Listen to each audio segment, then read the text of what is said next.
Turn-based games are far from a dying breed nowadays, thanks to indies and other such titles preserving the genre in recent years. However, major developers and publishers have strayed away from the genre to focus on action. The Bravely games are rare recent examples of turn-based titles created by major developers, in this case, Square Enix. The most recent entry in the series, Bravely Default 2, carries the same spirit as its predecessors while being just adaptable enough to cater to any audience that has the patience to grasp its systems. Without a doubt, my lady. Where the light led, there he lay. Are those voices? Bravely Default 2 follows the protagonists Seth, Gloria, Adele, and Elvis. The adventures open up with Seth as the three other party members quickly join the ranks before the end of the first chapter. Each protagonist has their own unique set of circumstances, but ultimately their initially shared primary goal is to gather the crystals, Gloria's destiny, as she puts it. I would rather not discuss the intricacies of what the story tackles, but it at least engaged me enough to care about the general sequences of events. The narrative is fairly typical from a conceptual perspective, and while there are a few twists, the combat is what stands out. Combat is centered around several major factors, the first of these being default and brave commands. While using brave, players can use multiple actions in a row at the cost of using multiple turns. This is a clear double-edged sword since spamming the brave command is pretty much suicide. The default acts as a guard but also stocks up new turns, so this is probably the more sensible option in a tough battle.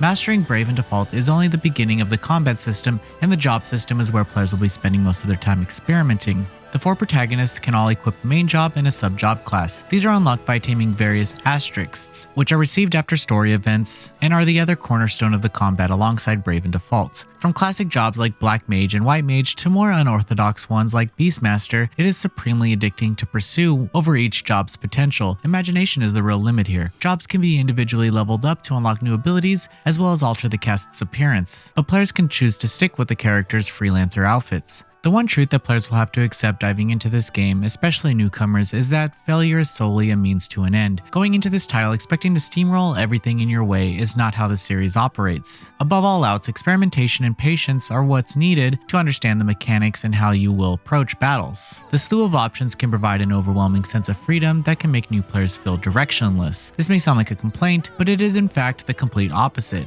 The lack of handholding and ample degree of player choice for combat is a breath of fresh air that offers a genuinely addicting desire for replayability. There are 3 difficulties to choose from, which is great for accessibility, but even on casual mode, there is at least a semblance of critical thought required for progression. Personally speaking, the title felt rather easy on normal, though I did face a few difficulty spikes that required thoughtful introspection regarding my builds.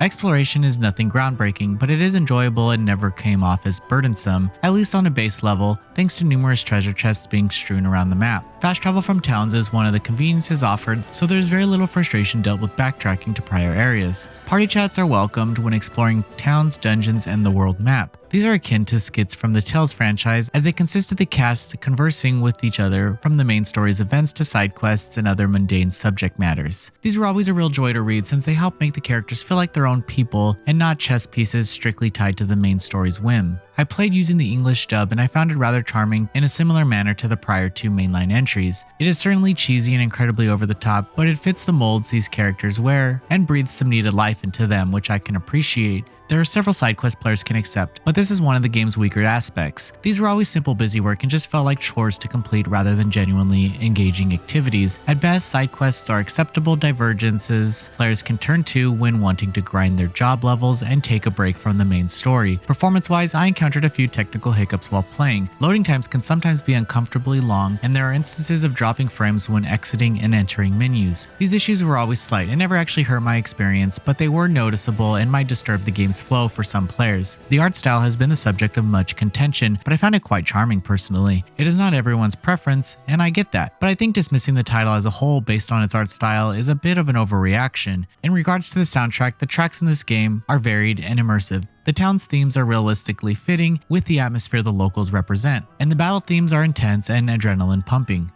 Bravely Default 2 is not a redefiner of the JRPG genre, and it might not stand out in the packed sea of more notable titles available. However, not every new game has to be a genre definer to be entertaining. This adventure wears its tropes and cliches on its sleeve, but it isn't ashamed of them. It basks in the roots it harkens back to the point where playing it feels like stepping into a time machine leading to times of old with needed, welcome, and modern sensibilities. Bravely Default 2 is not for those who desire a simplistic, thoughtless combat experience where progression is achieved with little thought. This game embodies the opposite of that philosophy and is meant for anyone who has the patience to fail, think, and learn. While not housing a stellar narrative, it does a decent job of providing one alongside an addicting gameplay loop that any JRPG fan should consider diving into for the endless combat possibilities alone. Each player's combative journey has the potential to be unique to them and them alone, and that is what ultimately cements Bravely Default 2 as one of the best JRPGs available on the Nintendo Switch. Noisy Pixel is giving Bravely Default 2 an 8.5 out of 10. Thank you for watching. Please read the full review at noisypixel.net. Noisy Pixel is run by a group of gamers who work hard to deliver news, reviews, previews, and more. Please subscribe to keep up with all our future content.